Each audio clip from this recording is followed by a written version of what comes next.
You know, in high school, we had this mascot, or we had a mascot, and our mascot was the Caxi. That's who we were. So who are you? We're Caxies. Do you know what a Caxi is?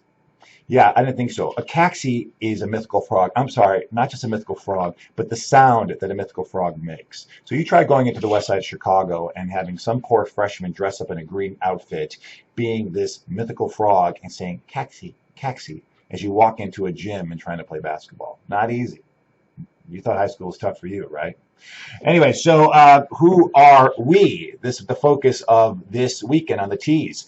Our gospel that accompany that is John 1:45 through 51. We are working through this statement of we are one. That is our rallying cry. That is our campaign this January. And we are celebrating St. Mary's and talking about how God is working and moving and calling St. Mary's. And we do that by finding out that we are one. So we, not I. Right? Once you start making Christianity or your church world about you, then it just fades. It doesn't really work. You thrive as a whole. So well, who are we? And that is the existential question that many of us can easily fall into. Like, who am I? Who are we? Why are we here? You know, the state of being that can just kind of give you the drunken monkey inside of your head will take over. And good luck with the answers. I think Christianity is a lot simpler. Who are you? Well, as the hymn says, you're a child of God, right? Or as another hymn that we've been singing at church, we are one in the Spirit. And so this who are we? Well, we don't have to think about it too much. We discover in the moment who we are by just being present with the Spirit and being present with one another, because we find that truth, the truth.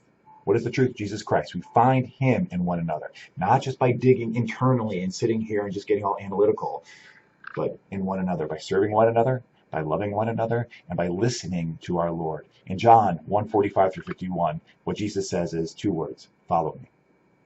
Follow him. So instead of trying to figure out who am I, why am I here, who am I supposed to be, that's going to take forever. I think you'll find the answers much simpler by saying, who am I? I'm a child of God. And I'm going to follow the Lord. I'm going to ask him what he wants, who I am, who am I supposed to marry, what job am I supposed to have. Who are you? Child of God. Let me follow Christ and listen to him and follow him and just be present in the Spirit. Not in your brain, in the Spirit.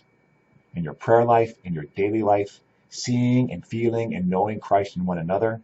And your enemies, instead of sitting there and hating them, be present in the Spirit. Say, God, take over this moment.